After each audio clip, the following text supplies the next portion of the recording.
minutes after 8 o'clock, 93.5, 1590 WAKR. You hear that? That means it's time to go to film school, and boy, we're going to have some fun today. Going to go back and relive one of the movies we're going to talk about today, celebrating its 50th anniversary. And I'm going to bring in film study professor Joe Fortunato to take it from there. Good morning, Joe. What do you have for us today? Good morning, Ray. Good morning, everybody. And we got a special one today because it's my favorite comedy of all time, and it's celebrating its 50th anniversary this week. Blazing Saddles from 1974. Released February 7th, 1974, so we're just a couple days shy of its actual real anniversary. Of course, directed by the great Mel Brooks. It was written by Mel Brooks with Norman Steinberg, Andrew Bergman, and yes, Richard Pryor. Some people don't know that, but he was a writer on the film. It stars Cleavon Little, Gene Wilder, Harvey Korman, Madeline Kahn, Alex Karras, Slim Pickens, and just a whole bunch of supporting actors.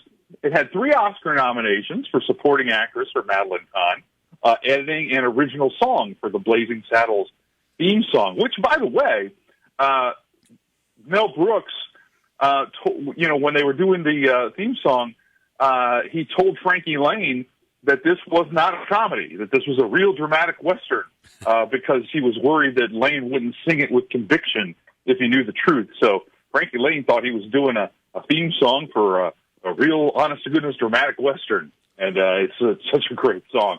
The film was ranked number 6 on AFI's 100 Years, 100 Laughs.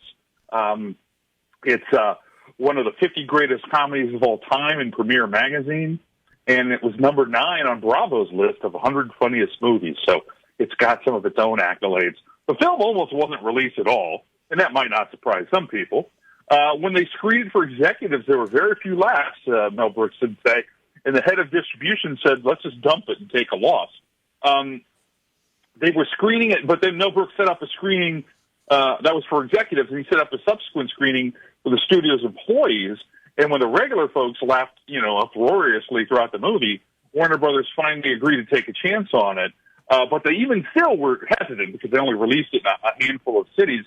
Anyway, long story short, it ended up being the biggest moneymaker for the studio that summer. And when they did the screen test of the film with the executives, there was a whole list of items that they told them would have to be changed. And Mel Brooks just took the list, said he would consider the suggestions, but he actually just walked out of the room and dropped the list in the trash bucket because he did have final cut. So he left pretty much everything in. Mel, I'm sorry, go ahead. No, go ahead. Continue. I was going to say the role of Bart was originally intended for Richard Pryor, but because of Pryor's controversial stand-up routines and his struggles with drugs and alcohol, Mel Brooks couldn't get secure financing for the film or get insurance with Pryor in the role. So he made him a co-writer of the script instead, and that's when Cleavon Little stepped in and got the part. He did so amazingly, I think. Joe Fortunato with us for, of course, Blazing Saddles. Joe, Mel Brooks has done so many great projects through the years. In your opinion, is this the best? For me, yes. Yeah, And you're right. That's such a subjective opinion. I mean, how can you talk? How can you not say Young Frankenstein, or how can you not say The Producers, or or for my generation, History of the World was very popular. So so many great ones for Mel Brooks, but to me, this is his best. Yeah, and there was actually, and he wrote the film. He says, I wrote it out of anger at white corruption, racism, and Bible-thumping bigotry.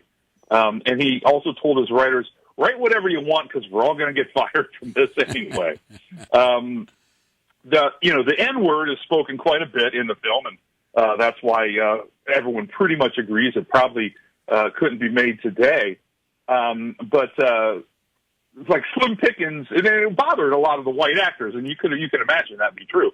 Slim Pickens offered to buy Cleavon Little a drink for every time he had to use the N-word in the movie. And as a joke, Cleavon Little had 3 extra pages slipped into Pickens' script where every line of dialogue used the N-word. So he just bought him a bunch of drinks to make good. Yeah, the N word and the other word was used a whole lot in this movie. They really pushed the envelope. Yeah, absolutely. And Brooks said that he received consistent support for its use from Richard Pryor and Cleavon Little. And he, has admitted, like I just said, that, if you've made this film today, you couldn't use that. And pretty much then you almost have no movie in that regard. After the film's release, of course, he did receive many letters of complaint about the frequent use of the word, but he said most of them came from white people. Now, some interesting casting. Okay. John Wayne, believe it or not, turned down the role of the Waco Kid that Gene Wilder played, saying it was too silly for him. So the part actually went to Gig Young, but he was a noted drinker, and he just, he was too drunk on the set, and they had to fire him, and that's when Gene Wilder got the role. Mel Brooks also asked Johnny Carson to play Jim, the Waco Kid, if you can imagine that. That's pretty weird. Dom DeLuise, who plays the flamboyant director in the film within a film near the end of the film, that role was originally meant to be for Peter Sellers, but it ended up going to Dom DeLuise. So is Blazing Saddles. This is one that spreads though generations, Joe, because I know my son Rocco, as a matter of fact, we were going through some streaming service and he said, Dad, I just saw this movie here for the first time. Do you think it's funny?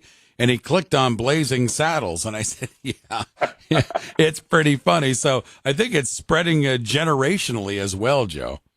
Yeah, absolutely. And it still, still remains controversial. There are still some that, don't like it for the reasons that we have a different sensibility in this day and age. And I respect that. But it's obviously a satire on those very things in terms of racism and stuff. And it's just so well done and so funny. I just love it so. Celebrating its 50th anniversary this week, Blazing Saddles, as we go to film school with Joe Fortunato. Joe, as always, my friend, thanks for the time, the visit, the great stuff you always provide, and we'll do it again next Friday. Thanks. And I'll give you one little closing tip here Sure. for folks out there who are interested.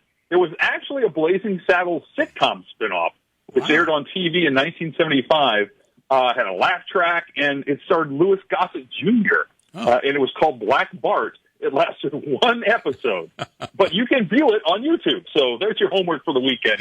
Go check that out on YouTube. And with that, I will say goodbye, thank you, and we'll see you all next week. All right, Joe. Good stuff there. Joe Fortunato, he takes us to film school each and every Friday at this time. Joe Fortunato, film study professor. 23 minutes after 8 o'clock.